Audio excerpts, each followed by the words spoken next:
Paper leak ఎవరి పని? విద్యాసంస్థల పనే, వ్యక్తుల పనే, లేకపోతే కనుక ఉద్యోగుల పనే? ఎందుకు జరిగింది ఇది ఇప్పుడు దర్యాప్తు చేసే ప్రయత్నం చేస్తున్నారు. ముందైతే పరీక్ష రద్దు అయిపోయింది. నారా లోకేష్ వేగంగా స్పందించారు. నాగార్జున విశ్వవిద్యాలయం పరిధిలోని బీఈడీ కళాశాలలో శుక్రవారం జరిగిన మొదటి semester perspectives in child development పరీక్ష ప్రశ్నపత్రం అరగంట ముందుగానే సోషల్ మీడియాలో వచ్చింది. దీనిలో ప్రభుత్వం తీవ్ర ఆగ్రహం వ్యక్తం చేసి బాధ్యుల మీద కఠిన చర్యలు తీసుకోవాలని లోకేష్ ఆదేశించారు. అలాగే పరీక్షను రద్దు చేయడంతో పాటు ఘటన మీద విచారణ చేపట్టాలని ఆదేశించారు. ఇలా పునరావృతం కాకుండా గట్టి చర్యలు తీసుకోవాలని స్పష్టం చేశారు. గురువారం ఈ పరీక్షలు ప్రారంభమైతే మొదటి రోజు సైతం ప్రశ్నపత్రం అరగంట ముందే బయటకు వచ్చింది అన్నటువంటిది ఇప్పుడు వినబడుతున్నటువంటి మాట.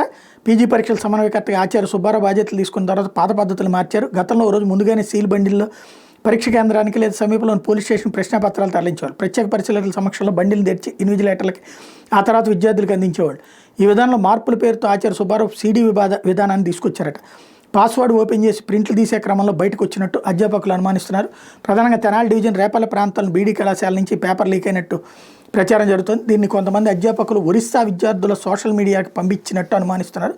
గురువారం ఇదే తరహాలో ప్రశ్నపత్రం బయటకు వచ్చిందని కొంతమంది ఏఎన్యూ అధికారులకు చెప్పినా పట్టించుకోలేదని, దీంతో ఈరోజు మళ్ళీ ఈ ఘటన జరిగిందని కొందరు అధ్యాపకులు చెప్తున్నారు.